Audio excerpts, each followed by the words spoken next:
I stood at my desk, packing my belongings into a cardboard box, while Gareth leaned against the doorway with that smug grin I had grown to hate. His arms were crossed, watching me like I was some kind of entertainment. "Company policy, mate. Nothing personal," he said casually, as if he hadn't just destroyed months of my hard work. My hands trembled as I placed my coffee mug into the box, but I kept my face blank.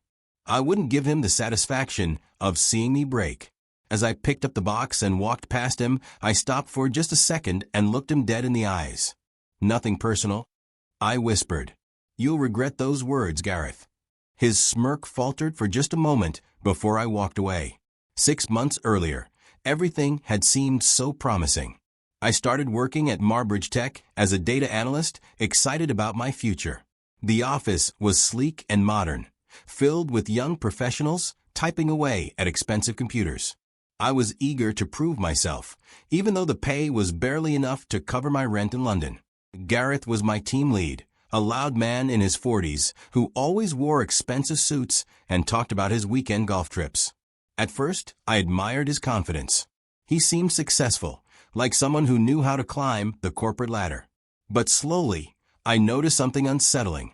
Every project our team completed, Gareth presented as his own work. He never mentioned our names. I kept my head down and worked harder. I told myself that if I just did excellent work, people would notice me eventually. I stayed late most nights, double-checking data reports and fixing errors that others missed. My colleagues appreciated me, but Gareth barely acknowledged my existence unless he needed something done urgently. Then one morning, during our team meeting, Gareth made an announcement that changed everything. "There's a promotion opening up soon," he said, scanning the room. His eyes landed on me for a brief moment, and he smiled. "I've got plans for you, lad." My heart jumped with hope. Maybe he had noticed my dedication after all. Maybe this was my chance to finally move forward. A week later, Gareth called me into his office. He closed the door and sat on the edge of his desk, trying to look friendly. "Alex, I'll be straight with you," he began. "There's a critical project coming up. If you finish it early and do it perfectly, I'll personally recommend you for a pay rise." I couldn't believe what I was hearing. This was the opportunity one had been waiting for. "I won't let you down," I promised. He patted my shoulder. "I know you won't." For the next 6 weeks, I worked like my life depended on it. I skipped lunches, worked weekends, and even canceled a holiday I had planned with my girlfriend. The project consumed me completely, but I didn't mind because I believed it would be worth it. The day finally came when I submitted the completed project. It was flawless. Every number checked out, every graph was perfect, and the client feedback was overwhelmingly positive. I waited nervously for Gareth to call me into his office to discuss my pay rise. Instead, I watched from my desk as he walked into the boardroom carrying my project files. An hour later, he emerged with a wide smile, shaking hands with the directors. That evening, I saw the company newsletter. There was Gareth's photo beside the headline, "Gareth Williams leads breakthrough project." My name wasn't mentioned anywhere. Not once. I sat frozen at my desk, staring at the screen, feeling my stomach twist into knots. He had stolen everything from me and smiled while doing it. Days passed, and Gareth never mentioned the pay rise. I finally gathered the courage to ask him about it. He looked at me with fake confusion. "What pay rise?" he said. "I never made any official promises, Alex. You must have misunderstood." I wanted to scream, but I kept my voice steady. "You said you'd recommend me." He shrugged. "I'll consider it for the future. Keep up the good work." That afternoon, I went to HR to inquire about my performance review. The woman behind the desk pulled up my file and hesitated before speaking. "Mr. Williams noted that you weren't ready for leadership responsibilities yet," she said quietly. My blood ran cold. Gareth had actively blocked my promotion. That night, I sat alone in my flat, drinking cheap wine and staring at the wall. Over the following weeks, something shifted in Gareth's behavior toward me. He started assigning me impossible tasks with unrealistic deadlines, then criticized me publicly when I couldn't meet them. "You've got potential, Alex," he would say in front of everyone, "but you're sloppy with details." The team would glance at me with pity, but no one said anything. I felt humiliated and powerless. Then one afternoon, I discovered something that made my blood boil. I was reviewing the final version of a report I had submitted when I noticed several sections had been altered. Numbers were changed, conclusions were rewritten, and mistakes were deliberately inserted. Gareth had sabotaged my own work before presenting it to the directors, making me look incompetent on purpose. HR meetings became a regular nightmare. Gareth would sit beside me, pretending to be concerned while painting me as someone who couldn't handle pressure. "Alex has been struggling lately," he would say with fake sympathy. "I'm worried about his stress levels." I tried defending myself, but every time I spoke up, he had some twisted explanation ready. He was a master manipulator, and I was losing the battle. Then one day, a senior manager named Claire pulled me aside in the hallway. She looked around nervously before speaking. "Alex, be careful," she whispered. "Garrett's setting you up for redundancy. I've seen him do this before." Her words hit me like a punch. This wasn't just workplace bullying anymore. This was a calculated plan to destroy my career. The final blow came on a rainy Tuesday morning. Gareth stormed into the office, his face red with fake anger. "Alex, my office, now," he shouted. Everyone stopped working and stared. My heart pounded as I followed him. Inside, he slammed a folder on the desk. "You deleted the client database? Do you realize you just lost us £200,000 worth of contracts?" I stared at him in confusion. "I didn't delete anything." He pulled up his computer screen, showing an email allegedly sent from my account authorizing the deletion. "This came from you," he said coldly. I knew instantly it was fake, but I had no way to prove it. That night, I stayed late in the empty office and accessed the server logs using my credentials. My hand shook as I scrolled through the data. There it was. Clear evidence that Gareth had deleted the file himself and then altered the logs to frame me. I took screenshots of everything, saved them to a personal drive, and sat back in my chair, breathing heavily. For the first time in months, I felt something other than fear. I felt anger. Cold, focused anger. I wasn't going to let him destroy me. If Gareth wanted to play dirty, then I would play smarter. From that moment on, I stopped being the victim.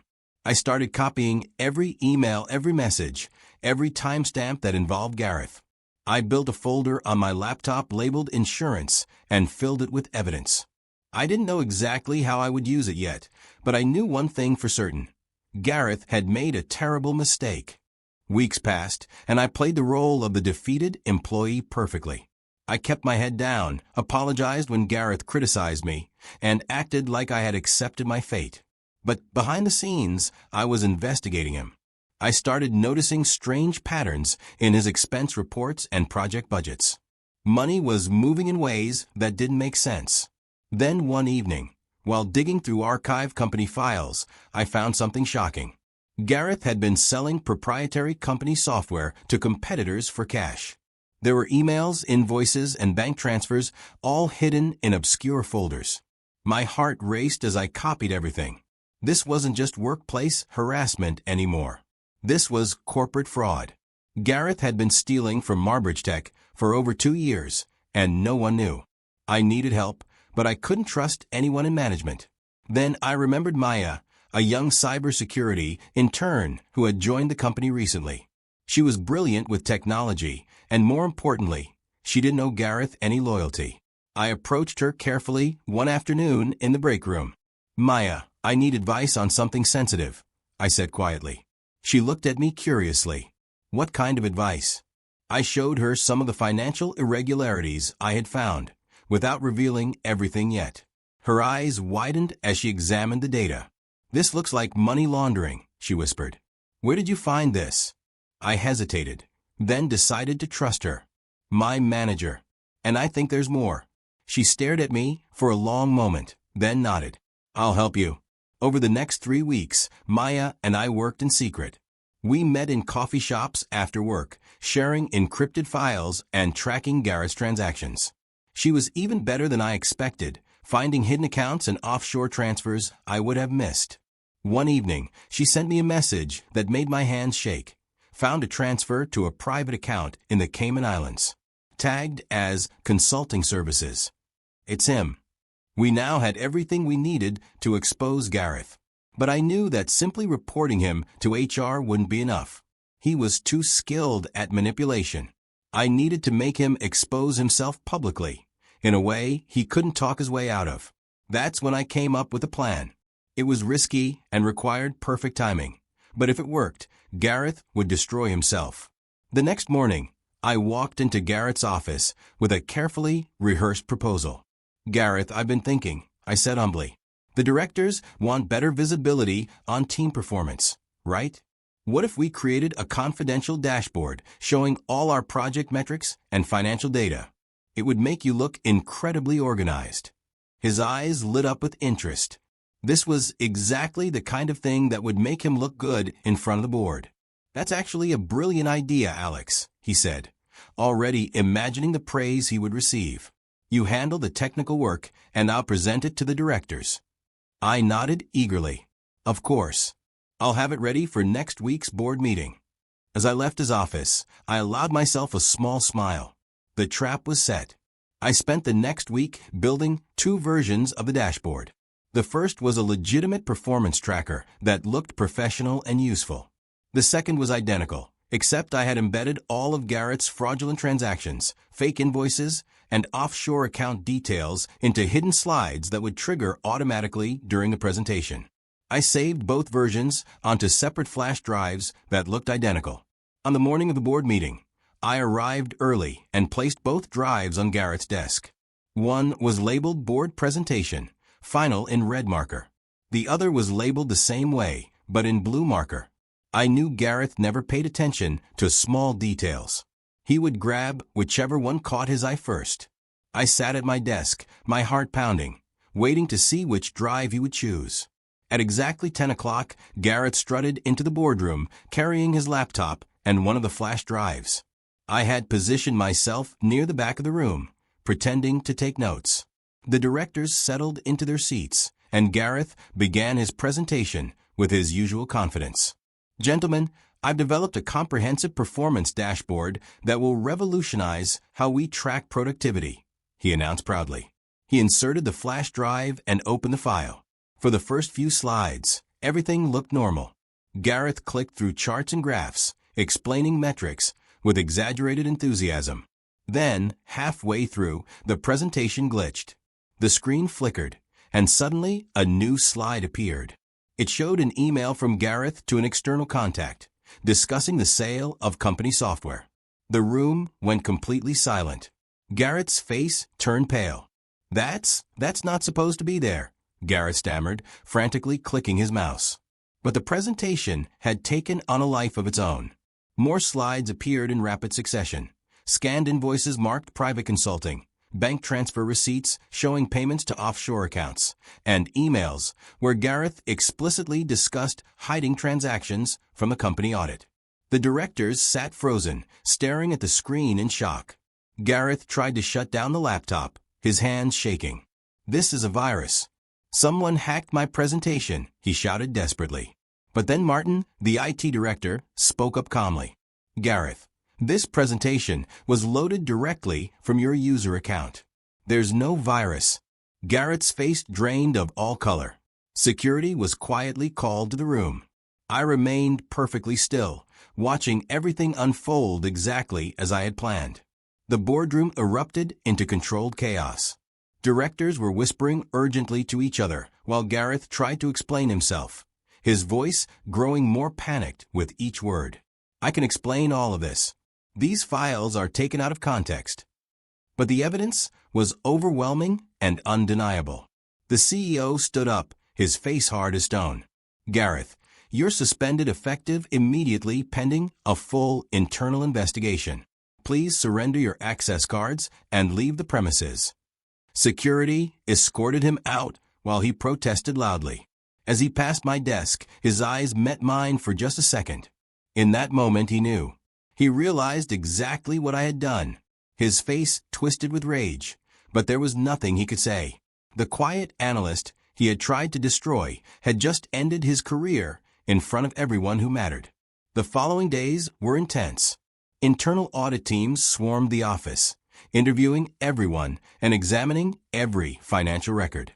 HR called me in for questioning, and I answered every question honestly, providing only the information they specifically asked for. I never volunteered anything extra.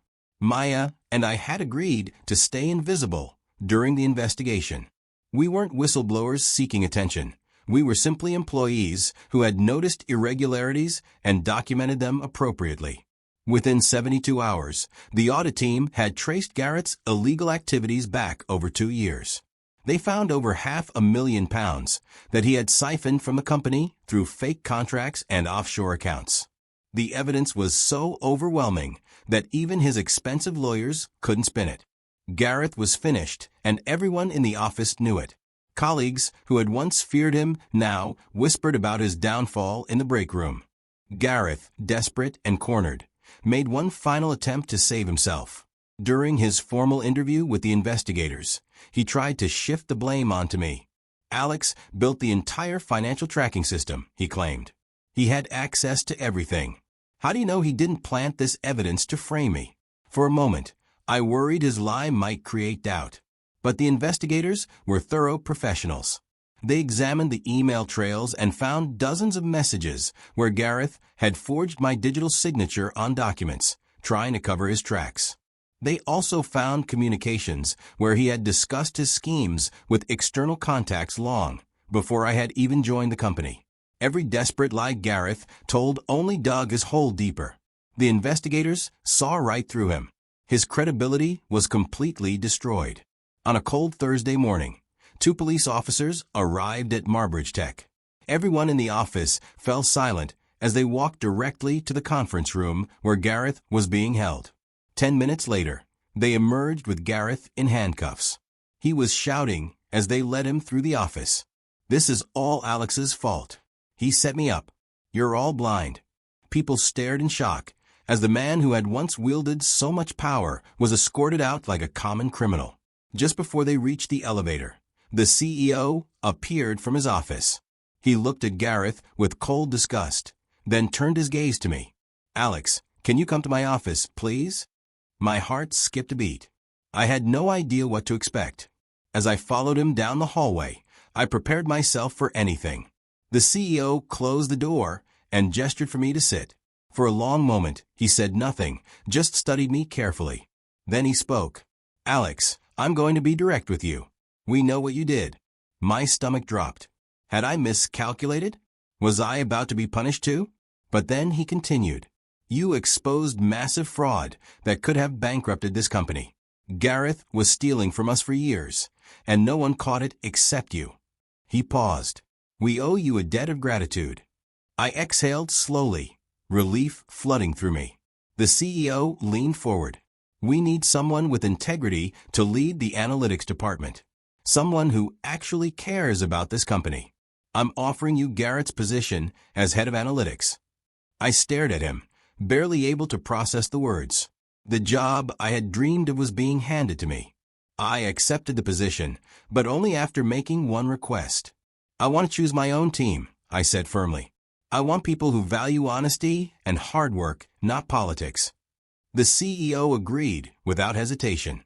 2 weeks later, I moved into Garrett's old office.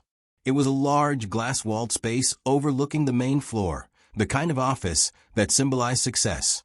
I deliberately left the blinds open so everyone could see that the corrupt manager had been replaced by someone who had earned the position through integrity. My first decision as head of analytics was to promote Maya to a full-time cybersecurity analyst role. She deserved recognition for her crucial help. The office atmosphere changed dramatically. People seemed lighter, more willing to speak honestly. The culture of fear that Gareth had created was finally gone. 3 weeks into my new role, I received a strange email late one evening. It came from an anonymous address with no subject line. The message was short and chilling. "Enjoy my chair while it lasts, Alex. This isn't over." I immediately forwarded it to IT security. They traced the IP address within hours. The email had been sent from a prison computer using Garrett's personal email account that he had somehow accessed. He was still trying to intimidate me even from behind bars. But instead of feeling afraid, I felt only determination. Gareth had taught me an important lesson: never leave loose ends.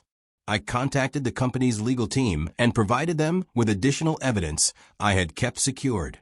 I wanted to ensure that Gareth faced not just internal consequences, but full criminal prosecution.